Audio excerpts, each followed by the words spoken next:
Hello friends, మీరు ఒకవేళ ఒక రూ. 1,20,000 ప్రైస్ రేంజ్‌లోని గేమింగ్ కమ్ వీడియో ఎడిటింగ్ కోసం ఒక కంప్లీట్ పీసీ బిల్డ్ కోసం చూస్తుంటే ఈ వీడియో మీకు ఒక ఉపయోగం అయితే పడుతుంది. సో, దీంట్లో మీకు ఏవైతే కాంపోనెంట్స్ చెప్పానో ఇవి మీకు రూ. 1,20,000 ప్రైస్ రేంజ్‌లోని మీరు మార్కెట్‌లో రీసెర్చ్ చేస్తే ఈ ప్రైస్ అయితే లభిస్తాయి. ఆన్‌లైన్‌లో ప్రైస్ అనేవి అప్ అండ్ డౌన్ అయితే అవుతుంటాయి కాబట్టి ఎగ్జాక్ట్ ప్రైస్ అయితే చెప్పట్లేదు. బట్ ఓవరాల్‌గా రూ. 1,20,000 ప్రైస్ రేంజ్ అయితే మీకు చూడడం అయితే జరుగుతుంది. ఇందులో మీకు ఇంటెల్ అండ్ ఏఎండీ 2 వెర్షన్స్ అయితే చెప్తాను. ఈ రెండిట్లో మీరు ఏ ప్రాసెసర్ తీసుకోవాలి అనేది అయితే నేను మీకు చెప్తాను. రిమైనింగ్ కాంపోనెంట్స్ అయితే ఎక్స్‌ప్లెయిన్ అయితే చేస్తాను.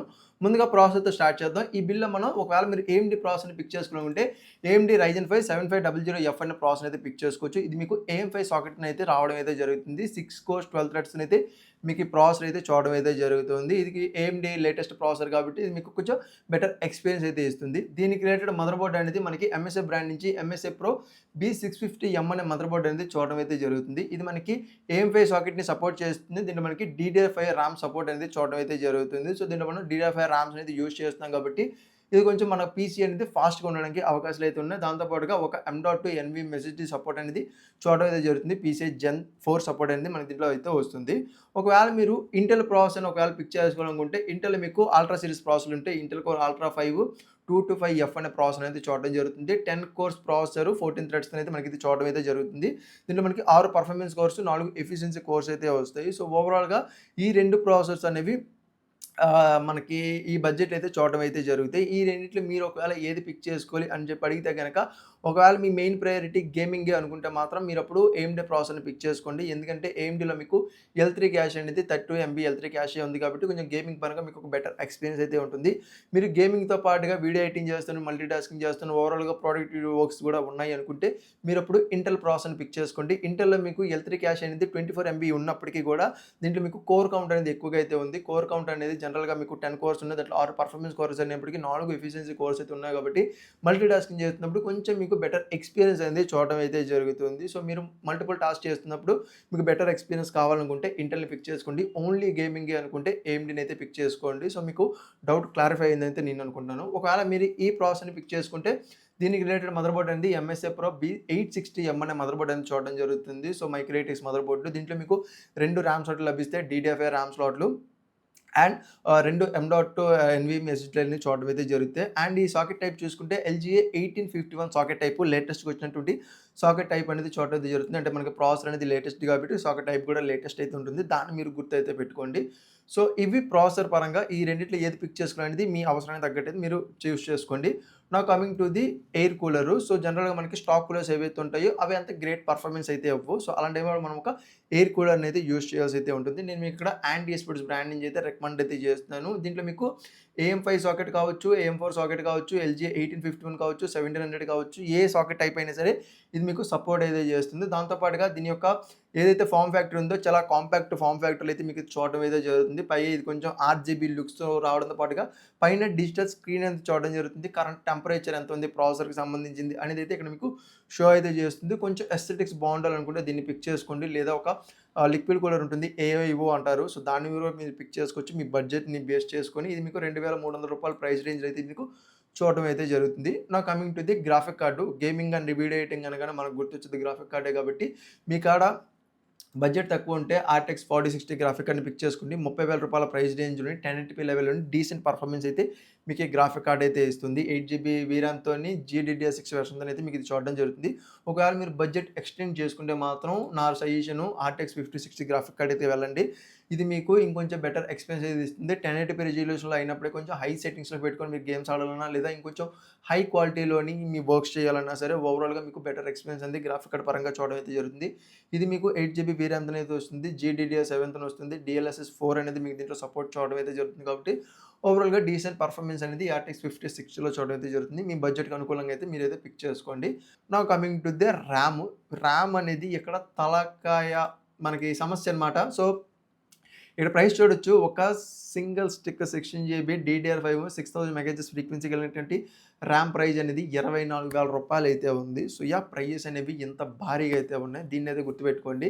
నేను మీకు ముందుగా చెప్పా కదా! మన మదర్ బోర్డ్‌లోని 2 ర్యామ్ స్లాట్లు మాత్రమే ఉన్నాయని చెప్పి. ఒకవేళ మీరు 16 GB 8 GB స్టిక్స్ యూజ్ చేశారనుకోండి 16 జీబీ అయిపోతుంది. ఓవరాల్ పర్ఫార్మెన్స్ బావుంటుంది. కాకపోతే ఫ్యూచర్‌లో మీరు 32 జీబీకి అప్‌గ్రేడ్ అవ్వాలంటే ఆ 2 8 జీబీ స్టిక్స్‌ని తీసేసి 2 16 జీబీ స్టిక్స్‌ని అయితే యాడ్ చేయాల్సయితే ఉంటుంది. సో, దీనివల్ల ఏమవుతుందంటే 2 8 జీబీ స్టిక్స్ అనేవి మీరు బయట థర్డ్ పార్టీలో సెల్ చేసుకుంటే గనుక కొంతవరకు లాస్ అయినా ఓవరాల్ పర్ఫార్మెన్స్ డీసెంట్‌గా అయితే ఉంటుంది. ఒకవేళ మీరు అలా ప్లాన్ చేస్తుంటే గనుక ఓకే. అలా కాకుండా నేను మీకు చెప్పే ప్లాను ఇది బాటిల్‌నెక్ ఛాన్స్ అయితే ఉంది. బట్ ఇది మీ అవసరానికి తగ్గట్టు, మీ బడ్జెట్‌కి తగ్గట్టయితే డిపెండ్ అవుతుంది కాబట్టి దాన్ని మీరు దృష్టిలో పెట్టుకోండి. ఏంటనంటే నేను 2 ర్యామ్ స్లాట్లు ఉన్నాయి కాబట్టి 2 16 జీబీ స్టిక్స్‌ని యాడ్ చేసుకొని సజెస్ట్ అయితే చేస్తాను. ఒకవేళ మీ దగ్గర బడ్జెట్ ఉంటే ఇప్పుడే మీరు యాడ్ చేసుకోండి. లేదనుకుంటే ఇప్పుడు ఒక 16 జీబీని యాడ్ చేసుకొని ఫ్యూచర్‌లో ఇంకొక 16 జీబీని యాడ్ చేసుకోండి. కాకపోతే ఎక్కడో ఒక మైనస్ అయితే ఉంది. అదేంటి అంటే మీరు ఎప్పుడైతే సింగిల్ స్టిక్ 16 జీబీని యాడ్ చేస్తారు కదా! బాటిల్ నెక్ ఛాన్స్ అనేది చాలా ఎక్కువగా అయితే ఉంది. బాటిల్ నెక్ అంటే నథింగ్ బట్ మీ ప్రాసెసర్ అనేది అవుట్‌పుట్ అవ్వడానికి రెడీగా ఉన్నప్పటికి మీ ర్యామ్ దగ్గర నుంచి ఆ డేటా అందకపోవడం వల్ల కొంచెం ఇబ్బంది అయితే పడుతుంది. సో, దీనివల్ల అవుట్‌పుట్ అనేది కొంచెం లేట్‌గా రావడానికి అవకాశాలు అయితే ఉన్నాయి. దీన్నే మనం బాటిల్ నెక్ అయితే అంటాము. సో, మనకి 2 ర్యామ్‌లు ఉన్నాయనుకోండి, వెళ్ళడానికి ఒక దారి ఉంటుంది, రావడానికి ఒక దారి ఉంటుంది డేటా అనేది. సో, ఈజీగా యాక్సెస్ అయితే జరుగుతుంది. అదే సింగిల్ స్టిక్ ఉండడం వల్ల ఇటు నుంచే వెళ్ళాలి, ఇటు నుంచి రావాలి. ట్రాఫిక్ అనేది ఎక్కువగా అయిపోయి టైం అనేది ఎక్కువగా అయితే పడుతుంది. సో, ర్యామ్ గురించి తెలుసుకుంటే మన ఛానెల్‌లో వీడియోస్ చేశాను. వాటిని చెక్ చేయండి. క్లియర్‌గా నేను ఎక్స్‌ప్లెయిన్ అయితే చేశాను. సో, నా నా పర్సనల్ ఒపీనియన్ అయితే గనక ఒకవేళ మీకు బడ్జెట్ ఒకవేళ ఫ్యూచర్‌లో మీరు అప్‌గ్రేడ్ చేసుకుంటారు అనుకుంటే గనక ఇప్పుడు 2 8 జీబీ స్టిక్స్‌ని అయితే తీసుకోండి. సుమారు రూ. 20,000 ప్రైస్ రేంజ్‌లోనే పడతాయి. 2 8 జీబీ డీడీఆర్5లో అయితే తీసుకోవాలి మీరు. ఎందుకంటే మనం మదర్ బోర్డ్ అనేది డీడీఆర్5కి సపోర్ట్ చేస్తుంది కాబట్టి డీడీఆర్5ని మీరు పిక్ అయితే చేసుకోవాలి. కాకపోతే 6000 మెగాహెర్ట్జ్ ఫ్రీక్వెన్సీ అనేది ఉండేటట్టు చూసుకోండి. తక్కువ ఉంటే గనక కొంచెం పర్ఫార్మెన్స్ అనేది తగ్గుతుంది. ఎందుకంటే ప్రాసెసర్ అనేది 6000 మెగాహెర్ట్జ్‌కి చాలా ఈక్వల్ పర్ఫార్మెన్స్ అయితే ఇస్తుంది. మన స్పీడ్ తగ్గిందనుకోండి కొంచెం డిలే అయితే అవుతుంది. దాన్ని మీరు గుర్తయితే పెట్టుకోండి. నా సలహా ఏంటంటే ఇప్పుడు ఒకటి తీసుకోండి. లేదా 2 ఇప్పుడే తీసుకోవడం అయితే నా సలహా. అది మీ బడ్జెట్‌కి తగ్గట్టయితే మీకుంటుంది. దాన్నయితే మీరు చెక్ చేసుకోండి. Now coming to the storage. Storage అనేది నేనిక్కడ వెస్టర్న్ డిజిటల్ బ్రాండ్ నుంచి SN7100 అనే ఎస్ఎస్‌డీ అయితే పిక్ చేసుకున్నాను. ఇది మీకు 500 జీబీ స్టోరేజ్‌తోని వస్తుంది. M.2 NVMe SSD. మీకు ఇది రూ. 11,000 ప్రైస్ రేంజ్ అయితే చూడడం అయితే జరుగుతుంది. ప్రైమరీ స్టోరేజ్ కింద దీన్ని యూజ్ చేసి సెకండరీ కింద మీరు ఒక హార్డ్ డిస్క్ లాంటివి ఏదైనా మీరు మీ బడ్జెట్‌కి అనుకూలంగా అయితే మీరు యూజ్ అయితే చేసుకోవచ్చు. సో, ప్రెజెంట్ ప్రైజెస్ ఎక్కువున్నాయి కాబట్టి నేను మీకు 500 జీబీ రికమెండ్ చేస్తున్నాను. జనరల్‌గా 1 టీబీయే మనకి దీనికన్నా తక్కువ ప్రైస్ రేంజ్‌లో ఒకప్పుడు వచ్చేది. బట్ ఇప్పుడు రావట్లేదు కాబట్టి ఇప్పుడు ఉన్నటువంటి మార్కెట్‌కి అనుకూలంగా మనం దీన్నైతే పిక్ చేసుకున్నాం. పర్ఫార్మెన్స్ బావుండాలి అని చెప్పి. Now coming to the power supply ఏంటో నేనిక్కడ యాంటీ స్పోర్ట్స్ బ్రాండ్ నుంచి ఫుల్లీ మోడ్యులర్ అయితే పిక్ చేసుకున్నాను. అది కూడా 80+ గోల్డ్ సర్టిఫికేట్ ఉన్నటువంటిది. మీరు కావాలంటే నాన్ మోడ్యులర్ గాని, సెమీ మోడ్యులర్ గాని పిక్ చేసుకోవచ్చు. ఈవెన్ మీరు బ్రోంజ్ సర్టిఫికేట్ కూడా వెళ్ళొచ్చు. ఒకవేళ మీకు ఇంకా బడ్జెట్ తక్కువ ఉందనుకుంటే 550 వాట్ పవర్ సప్లైని కూడా పిక్ చేసుకోవచ్చు. బట్ నేనెప్పుడు కూడా కొంతవరకు రూమ్‌నైతే ఉంచుతాను. అంటే కొంత స్పేస్ నుంచి నేను అప్‌గ్రేడ్ అయితే చేస్తుంటే ఫ్యూచర్‌లో ఏవైనా మనం ర్యామ్ గాని, స్టోరేజ్ గాని, గ్రాఫిక్ కార్డ్ గాని కొత్తవి యాడ్ చేసినప్పుడు అడిషనల్‌గా పవర్ కావాల్సుంటుంది. మన పవర్ సప్లై యూనిట్ మీద 100% లోడ్ పడితే ఇది డ్యామేజ్ అయ్యే అవకాశాలు అనేవి చాలా ఎక్కువగా అయితే ఉంటాయి కాబట్టి 80-20 రూల్ అనేది ఖచ్చితంగా ఫాలో అయితే అవుతూ ఉంటారు. సో, దాని బేసిస్ మీద అయితే మీరైతే పిక్ చేసుకోండి. నేనైతే దీన్ని రికమెండ్ చేస్తున్నాను. రూ. 5,000 ప్రైస్ రేంజ్‌లో అయితే మీకు చూడడం అయితే జరుగుతుంది.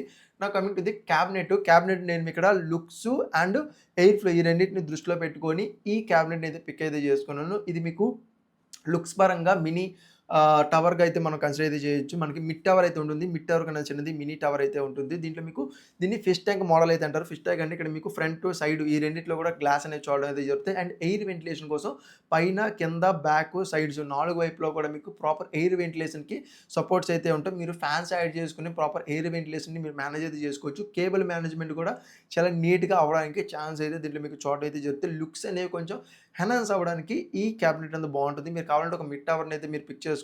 ఇది మీకు 4,500 దొరికేది. అది మీకు 3,000, 2,500 అయితే దొరుకుతాయి. సో, మీ బడ్జెట్‌కి అనుకూలంగా, మీ లుక్స్‌కి అనుకూలంగా అయితే చెక్ చేసుకోండి. బట్ ప్రాపర్ ఎయిర్ వెంటిలేషన్ మాత్రం ఖచ్చితంగా అయితే మీరు మ్యాండేటరీగా అయితే దాన్ని పిక్ చేసుకోండి. దీని తర్వాత మనం చూడాల్సింది మానిటర్. మానిటర్ అనేది నేను మీకు ఇక్కడ ఎల్‌జీ అల్ట్రాగేర్ మానిటర్ అయితే రికమెండ్ చేస్తున్నాను. 1080p రిజల్యూషన్‌లో అయితే ఇది చూడడం అయితే జరుగుతుంది. 24 ఇంచ్ స్క్రీన్ సైజ్ అనేది వస్తుంది. ఇది gaming cum video editing monitor. అంటే మనకి బడ్జెట్‌లోని 24 ఇంచ్ స్క్రీన్‌లో అయితేని 1080p రిజల్యూషన్‌లో మానిటరింగ్ కావాలన్నట్టుగా దీన్ని కన్సిడర్ చేయొచ్చు. దీంట్లో మీరు గేమ్స్ ఆడినప్పుడు కూడా మీకు ఎన్విడియా జీ-సింక్ గాని, ఏఎండీ ఫ్రీసింక్ సపోర్ట్ అయితే చూడడం జరుగుతుంది. దాంతో పాటుగా 120 హెర్ట్జ్ రిఫ్రెష్ రేట్‌తోని 1 మిల్లీ సెకండ్ రెస్పాన్స్ టైమ్‌తోనైతే మనకి మానిటర్ చూడడం జరుగుతుంది. ఐపీఎస్ ప్యానెల్ ఉంటుంది కాబట్టి కలర్స్ కూడా కొంచెం పర్వాలేదు బానే ఉంటాయి. రిమైనింగ్ ప్యానెల్స్‌తో కంపేర్ చేసుకుంటే అంటే ఓఎల్ఈడీ వాటర్‌తో కాదు కానీ మన బడ్జెట్‌లో ఉన్నప్పుడు ఇది ఒక డీసెంట్ ఆప్షన్ అయితే అవుతుంది. దీన్ని మీరు పిక్ అయితే చేసుకోవచ్చు. లేదా మీకు నచ్చిన బ్రాండ్‌లో మీరు కన్సిడర్ అయితే చేయొచ్చు. అండ్ కీబోర్డ్ గురించి మాట్లాడుకుంటే నేను మీకు మెకానికల్ కీబోర్డ్‌ని అయితే రికమెండ్ అయితే చేస్తున్నాను. అప్‌గ్రేడ్ అవ్వండి. మెంబ్రేన్ కీబోర్డ్స్ ఆపేయండి. మెకానికల్ కీబోర్డ్‌కి అప్‌గ్రేడ్ అయితే అవ్వండి. సో, దీంట్లో మీకు అడ్వాంటేజ్ ఏంటంటే ఒకవేళ స్విచెస్ పోయినా సరే దాన్ని మీరు అప్‌గ్రేడ్ అయితే చేసుకోవచ్చు. బెటర్ ఆప్షన్ అయితే ఉంటుంది. దీని యొక్క లైఫ్ అనేది ఎక్కువగా ఉంటుంది. ప్రైస్ ఎక్కువగా ఉంటుంది. ఓకే. నేను ఒప్పుకుంటాను. ప్రైస్ అనేది 2500, 2700 ఈ 3000 ఆ ప్రైస్ రేంజ్‌లో స్టార్ట్ అయినప్పటికీ కూడా మీకు బెటర్ ఎక్స్‌పీరియన్సు లైఫ్ లాంగ్ దాని యొక్క లైఫ్ అనేది లాంగ్ టర్మ్ అయితే ఉంటుంది. అండ్ ఒకవేళ స్విచెస్ పోయినా సరే దాన్ని ఈజీగా రీప్లేస్ చేసుకునే ఆప్షన్ అయితే ఉంటుంది. మెంబర్ కీబోర్డ్‌లో ఆప్షన్ ఉండదు. సెమీ మెకానికల్ కీబోర్డ్‌లో ఆప్షన్ అయితే ఉండదు. సో, దాన్ని మీరు దృష్టిలో పెట్టుకొని తీసుకోండి. ఒకవేళ మీరు ఫుల్ సైజు మెకానికల్ కీబోర్డ్ కావాలనుకుంటే మీరు 60% మెకానికల్ కీబోర్డ్ తీసుకొని ఫుల్ సైజ్‌లోని మెంబ్రేన్ కీబోర్డ్‌ని పిక్ చేసుకోండి. అప్పుడు మీకు ఒక బెటర్ ఎక్స్‌పీరియన్స్ అనేది చూడడం జరుగుతుంది. డ్యుయల్ కీబోర్డ్ ఉండడం వల్ల ఒకవేళ ఒక కీ పోయినా సరే రెండో కీబోర్డ్ యూజ్ చేయడానికి ఒక ఆల్టర్‌నేటివ్ ఆప్షన్ అయితే ఉంటుంది. 2, 300లో వస్తుంది కాబట్టి. మౌస్ అనేది ఖచ్చితంగా గేమింగ్ మౌస్ తీసుకోండి. గేమింగ్ మౌస్‌లో మీరు వీడియో ఎడిటింగ్ చేయాలనుకున్నా, గేమింగ్ ఆడాలనుకున్నా బెటర్ ఆప్షన్ అయితే ఉంటుంది. లాజిటెక్ బ్రాండ్ నుంచి అయితే నేను మీకు రికమెండ్ అయితే చేస్తున్నాను. సో, ఇది మీకు రూ. 1,800 ప్రైస్ రేంజ్ వస్తుంది. సో, ఓవరాల్‌గా ఈ ఎంటైర్ పీసీ బిల్డ్ అనేది 1,15,000, రూ. 1,20,000 ప్రైస్ రేంజ్‌లో అయితే ఉంటాయి. ప్రైజెస్ అనేవి హెచ్చుతగ్గులు అవుతుంటాయి కాబట్టి దాన్ని మీరు గుర్తు పెట్టుకోండి. ఒకవేళ వీటికి సంబంధించి లింక్స్ కావాలంటే కింద డిస్క్రిప్షన్‌లో ఇస్తాను. మీరు అక్కడి నుంచి చెక్ చేయండి. మీకు ఏమైనా డౌట్స్ ఉంటే వాటిని కామెంట్ సెక్షన్‌లో కామెంట్ చేయండి. వీడియో నచ్చితే వీడియోకి ఒక లైక్ చేసి మీ ఫ్రెండ్స్‌తో షేర్ చేయండి. ఇలాంటి మరిన్ని ఇంట్రెస్టింగ్ వీడియోస్ కోసం మన ఛానెల్‌ని సబ్స్క్రైబ్ చేసుకొని బెల్ నోటిఫికేషన్ యాక్టివేట్ చేసుకొని నేను మీకు మరో వీడియోతో మీ ముందుంటా. అంతవరకు సైనింగ్ ఆఫ్. బాయ్.